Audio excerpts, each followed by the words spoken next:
Hi everyone, my name is Charlie and today is the beginning of another reading vlog. It is Monday, it is the 25th of November and the next 4 weeks are going to be some of the busiest of my life. Just busier than normal for me. This is the beginning of the end of the year where everything for me events wise seems to just build up, not just with like festive Christmas reading events, but other little things here and there. I have already been getting mildly worked up about that because it's been so long since I did any events for any sort of books, and tomorrow I've got my first one for Shepherd's Delight, and I'm thinking, oh Lord, how do I do this? Why did I allow this to come and impinge upon my day when I could be at home doing a jigsaw? Do I think I've reached peak grumpy old gentleman? Probably. Since last we spoke, I finished reading Driftnet by Lin Anderson.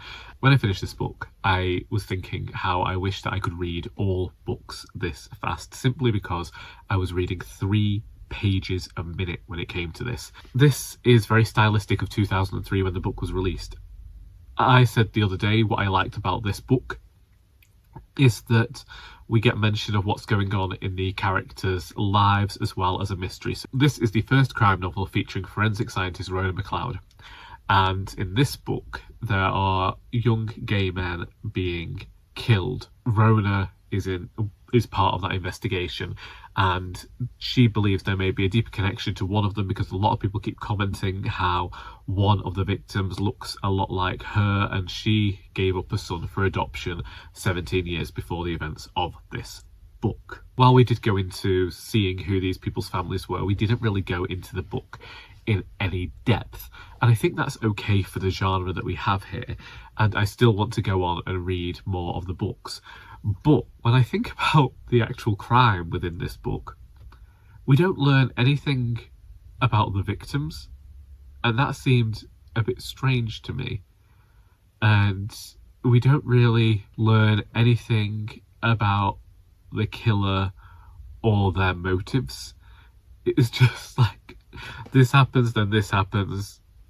Rona gets depressed and drinks, as in most other crime novels of that time, and then we accidentally solve the mystery. The clues for the reader were there, but it was like a really slap in the face of who this person was. Like I say, incredibly fast paced. Was reading 3 pages a minute, and we'll go on and read more, but like, I don't think it's the most amazing crime novel I've ever read. I personally would have preferred more of a look into who the victims were and who the criminal was, but I think that for the time that the book was being written, what it was talking about was only just becoming more spoken of in the media. I think that this was around the time that Sarah Louise was going through her child grooming storyline in Coronation Street, so it wasn't perhaps as big a topic as it has become nowadays. But for a crime novel for 20 years ago, it reminded me of what I liked about Waking the Dead. I want to go on and read more from the series, so it did what it was supposed to do. I brought Outrageous by Paul Baker to work with me because I'm determined that this is the book that I read and finish in November, because I've put it on so many TBRs. I am currently 53 pages into the book and about to start a section called Vicar with a Rifle. My only issues so far with this book have been that the author keeps saying, we'll talk about this more in chapter whatever, but he's said it so many times now that I'm beginning to forget all of these people that he's mentioning, and I don't feel like we're actually getting any of the story of section 28. But we're seeing the beginnings of it now, and so we're going to see the beginnings of Charlie getting more and more angry with this book throughout the week. Not the book, but what the author is discussing is a very, very tough topic to read about, and unfortunately there's just part of me that thinks we're going to head back towards this. I can't explain it, but that's just how I feel. Otherwise, today in work, yesterday it was wet and windy, and so Sally just got another walk around the park, which means that all I've done was walks around the park last week, and it's frustrated me. But it's the weather, and my mum went for this procedure on Friday, which meant she wasn't allowed to drive yesterday, so I couldn't get anybody to give me a lift to the towpath. So hopefully I'm going to be able to get some walks in this week. I don't know if I'll be able to tomorrow because we're recording the first Charlie and Charlie's Christmas Cracker.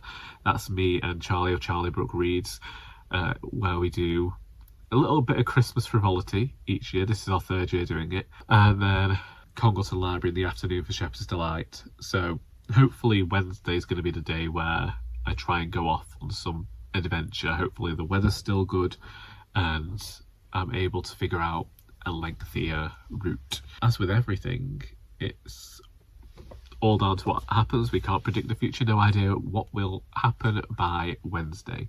Everyone keeps asking me if I found a car, and the answer is no. If I'd found a car, then, well, I would be thrilled. And you'd be seeing cars in the car park. There'd be a car where I used to park. I can't even park at the bottom of my road now, because since I've not got a car, somebody else has started filling the space. Anyway, I'm going to drink some coffee, check my work emails, and set about beginning the day, because the volunteers will be here soon, and everything kicks off all over again.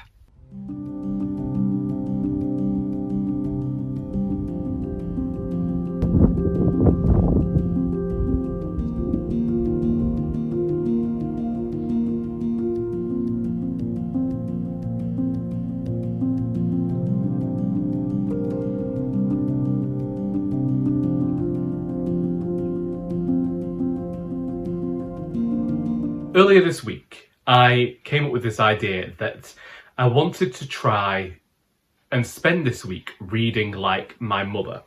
This came about because on Friday night, she began reading a 300 and something page novel at about 7 o'clock in the evening, and she'd finished before she went to bed at 10. And I thought I would like to almost capture that and read as fast as my mother reads, and just pick up a book and go through it and then put it aside. And I did that with the book Driftnet by Lin Anderson. And because I read that book rather quickly, reading 3 pages a minute, I thought, yes, I picked up this momentum. And then I realised that one of the reasons my mother is able to read so quickly is because she reads a completely different style of books from me. She notably reads Mills and Boon and has always done that. When I was younger, every Saturday morning, I'd end up taking her tea and breakfast in bed, and she would be reading until about 12, and she would get through about 3 Mills and Boon books. They are rather short. But another thing about my mother is that when it comes to any sort of description on the page, she skims past that because she hates description. She also always reads the end of the book first. And if she is reading something at the beginning of the book and she notices what time it is, she'll skip to the end and read the resolution so she knows how it's going to end before she goes to bed, so she's not left with these questions. And I'm not like that. I read a book straight through, unless, there is a particular time when a book has annoyed me in the past and I've gone to the end to see whether it's going to resolve itself in a way that I like. And I suppose that is a little bit like my mother. So when I was looking at her thinking, oh, she's read this 300 plus page book in an evening, she hadn't. She was growing tired and skipped to the end so she could see what had happened. So she read the final chapter, went back to the start, read about 150 pages, then skipped to the end so that she could see the resolution, and then she went back and read the middle bit on Saturday. Basically, she's creating her own non-linear narratives here. So while I wanted to dedicate more time to reading this week, and that didn't happen yesterday because in the morning I was recording the first Charlie and Charlie's Christmas Cracker with Charlie, and in the afternoon I was at Congleton Library with an event. I am only 120 pages into Outrageous by Paul Baker. I am determined that I am going to finish this book. It's very easy to read. Paul Baker writes non-fiction that is very accessible. I knew I was going to get aggravated by this book because it is discussing Section 28.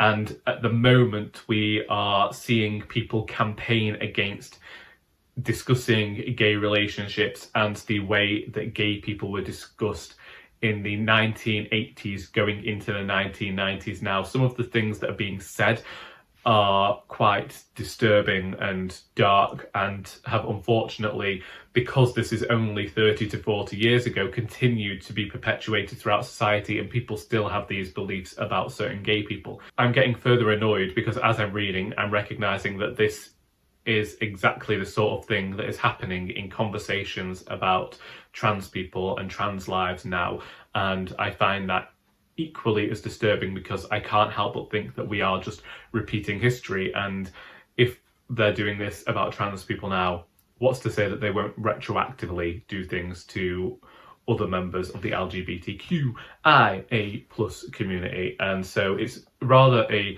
distressing piece of non-fiction, but I'm hoping that it's hopeful towards the end. I find it a very difficult topic to read about. So part of me was even considering last night not finishing this book this month and just going even more slowly with it just so that I can be done with it. But it does read quickly, and it's a piece of history I want to know more about, even if I find it disturbing. And it was only, I say all the time that when I discovered what Section 28 was, I was shocked because apparently it was still in place when I was at primary school, but I can remember teachers discussing gay relationships with us in sex education, and knowing that they could have got in trouble for that was a bit shocking to me. So it is Wednesday, and yesterday, as I say, we recorded the first Charlie and Charlie's Christmas Cracker, and in the afternoon I was at Congleton Library for the first time reading from Shepherd's Delight. When I say this is the first time I read from Shepherd's Delight in an event that was just about me, and it was for their story and tea event. Now, my father had to get me there early, so I walked to my grandmother's house. Now, anybody who's been following this channel might know that my grandmother is currently in a home, and it's not a good situation on that side of things. But I didn't know if a relative was going to be at her house, so I just thought I'd go and check. And it was locked. I tried the entry to see whether I could get down the entry, but no, every single entrance to that property was blocked off from me. And all I was going for was just somewhere to sit down for an hour whilst I waited to head back into town.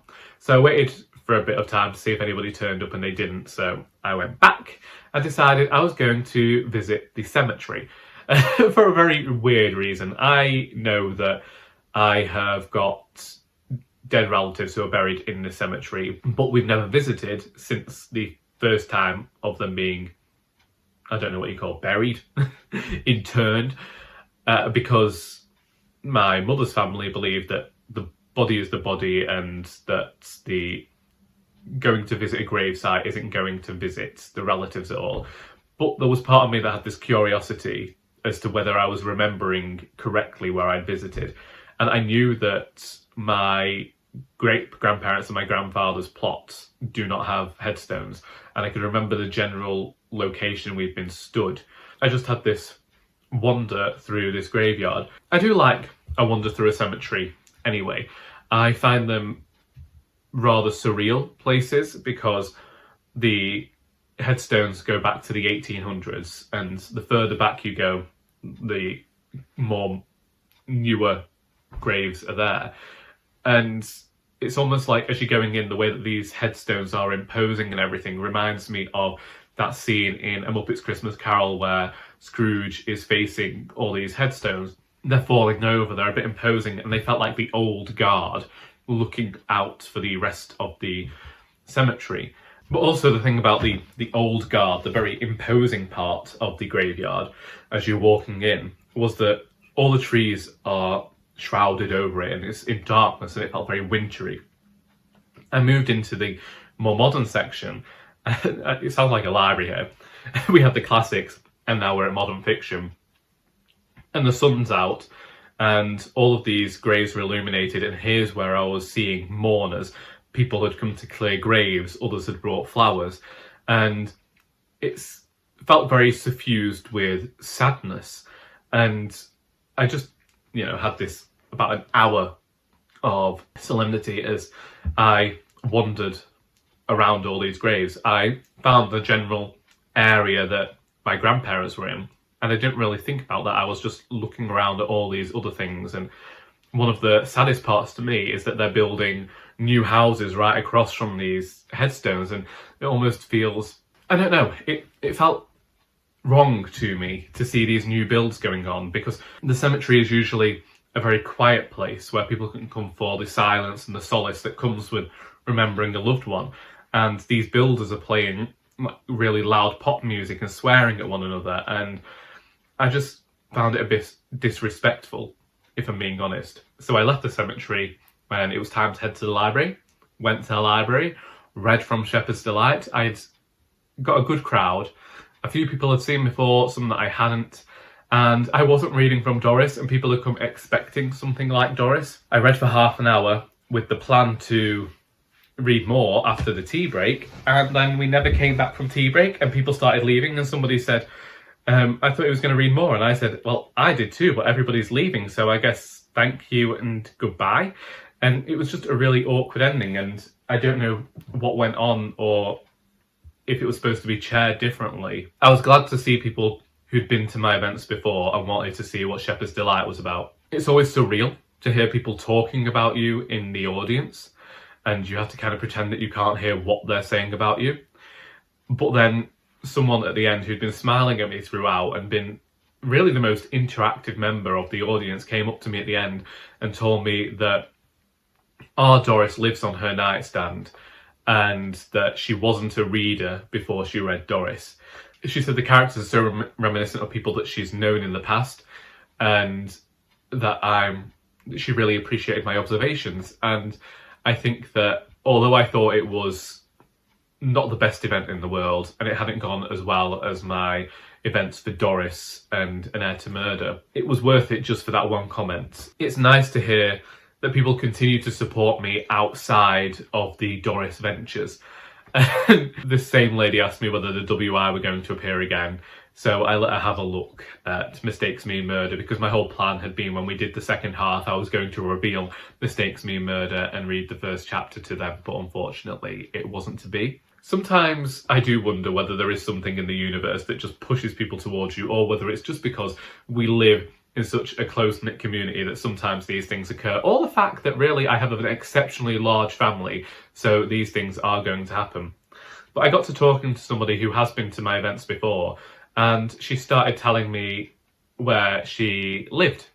And it turned out that until 7 years ago, she lived around the corner from me, and that she was the cook for 30 years at a care facility around the corner, and only lost her job because they decided they were going to start buying in ready meals for all the residents.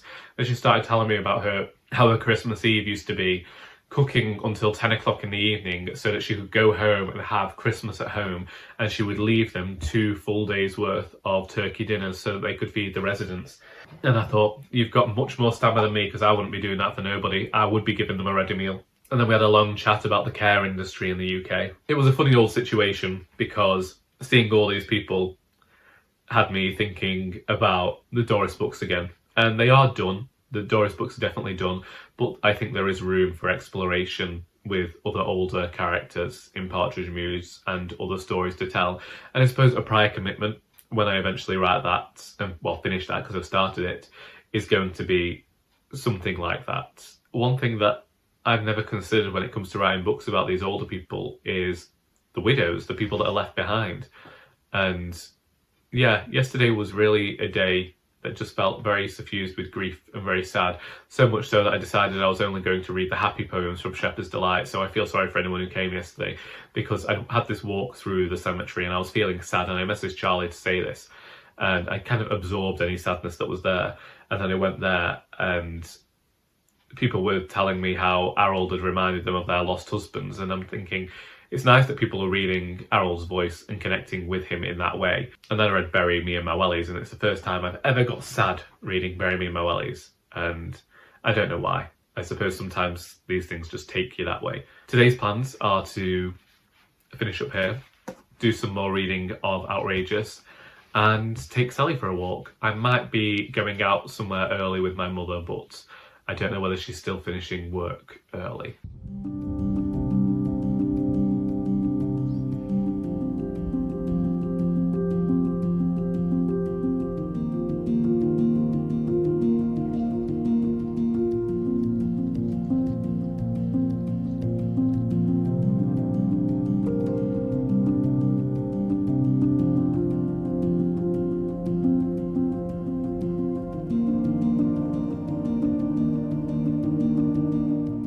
It's Friday and I am back at work. What has occurred since last we spoke? On Wednesday, I went for a walk down the towpath and then my mother picked me up at the end of it so as we could go to my grandmother's house. As I mentioned earlier in the week, my grandmother is currently in a nursing home due to illness and that sort of thing. And we hadn't been to visit the house in a long time. My uncle has basically been caretaker of the place. It was a very surreal scenario, similar to the walking through the graveyard on Tuesday. It's been a week of absurdity and surrealism in the life of Charlie. The house has no gas, no electric. It has been gutted. There's no paper on the walls. There's nothing. It has been left in an utter state. And the mother and I, the mother more than me, was quite saddened by the state of affairs given the fact that my grandmother was a rather house-proud person. While my mother was upset because all the photos that she took when she was younger, my mother was very keen on capturing moments when she was younger on camera. And so she had a lot of photograph albums of lost family members and that sort of thing, and they've all been taken by aforementioned family member. I managed to find a few that were unfortunately mouldy because they'd been thrown on the floor for whatever reason, and I haven't yet found the articles that my Auntie Wyn had written. Well, they weren't articles. I've talked about before how my auntie was the spiritualist minister for Congleton. One of the big things about my family was when they moved from one county into the other and moved into Congleton, they were very big in the spiritualist church, and my auntie was given, well, she was my nan's auntie, was given a column in the local newspaper to write about her thoughts on religion, and the following week was accused of being a Satanist by somebody else from a different Christian denomination. This led to a few letters sent back and forth between my Auntie Wyn and this other person, and I read them a few years ago and intend to write a novel based on those letters and that scenario, and I haven't been able to find them. I think they've been taken as well. But I came away with my nan's box where she kept all of the cards announcing deaths and obituaries of family members, and I found a lot of postcards I've never seen before to my granddad's mother, who had died before. Well, I think she died when my grandfather was quite young, so I never knew her. Don't know whether he ever knew her. So it was interesting to find these postcards and things, and I'm glad to be able to keep the history that way. Almost feels like I've lost the history from my nan's side of the family, but I do know a lot of the stories there, and I don't know any of the stories from the other side of the family, from my granddad's side of the family, which is unfortunate. I feel like I've very much become the story keeper of my family's tales, and I was talking to somebody at the Poems and Pints last month, and I don't think they'd mentioned how they've become the person who knows all of their family's stories and is worried about them getting lost.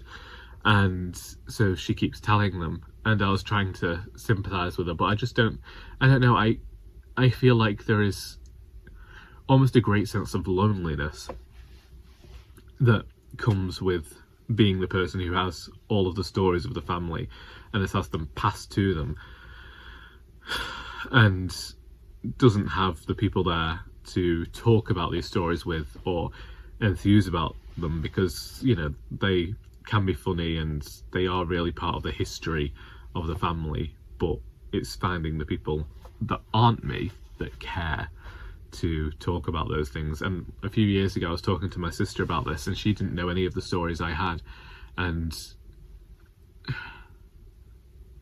maybe it's what I get for spending so much time among older relatives when I was younger, that eventually I just end up with their stories.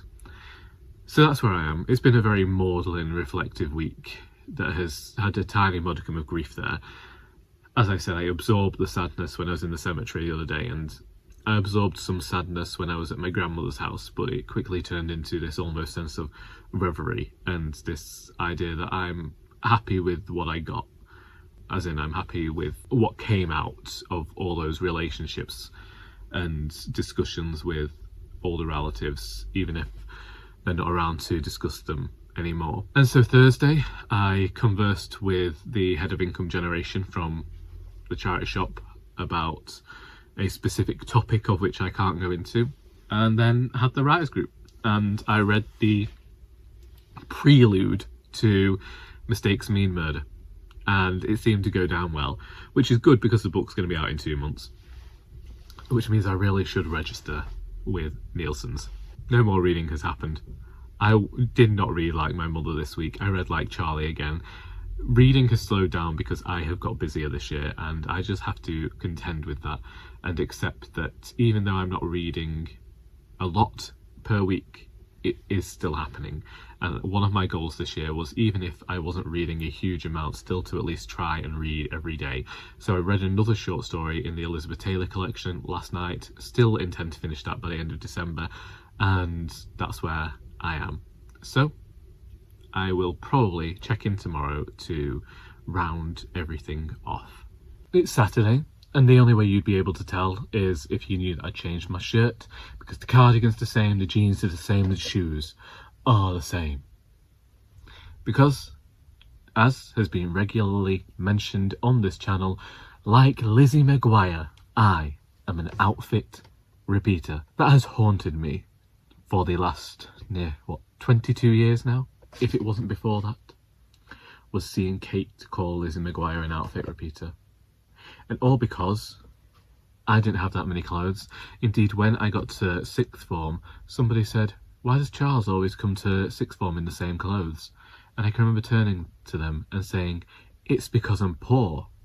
I did include the name there, but I retracted it because, well, I suppose it wouldn't count as slander. But yeah, never owned many clothes. And now I own an abundance of jumpers and cardigans and wear the same one every day. Anyway, it's been such a struggle to get the first Charlie and Charlie Christmas cracker online. I ended up bringing my computer to work with me yesterday to try and get it done. I had it here trying to export and everything for hours. It was still here at 3 o'clock, and I just thought, I'm going to have to stop this. I was trying to upload directly from the application I use to YouTube. That wasn't working. When I got home, I exported the video to my external hard drive before uploading it to YouTube, and then I was like, I don't understand my computer at the moment. It was full and saying that I had no space to save anything, but I deleted absolutely everything, moved it to my hard drive, and then just deleted everything so that I can do videos. And the internet told me to download this other app that would tell me where my computer was using the most data. I don't know, I'm not good with computers. Anyway, turned out there was a media cache file that I didn't know about, and it was full of all of this stuff from every single video that I've ever made. So deleted that, and now I've got space again. So hopefully this week will make things a bit easier when it comes to getting the videos out, because there is a backlog because I've not been able to edit them. So I've got a vlog from last week to get online, and then all of this week's videos, and then hopefully I'll be up to date for the coming week. I'm hoping, well, which I've already said is going to be decidedly busy. I've only just realised that it's the 1st of December tomorrow, and I did not finish a single book this week. I read some more Elizabeth Taylor short stories, caught up with Nigel Slater, and decided that Outrageous is going to be a book that I slowly read. Anyway, I'm going to have to go because my mother's here with coffee. So I guess what I'll say is, if you want to talk about anything I've talked about within this video, then please feel free to do so in the comments. Because until next time, that is all.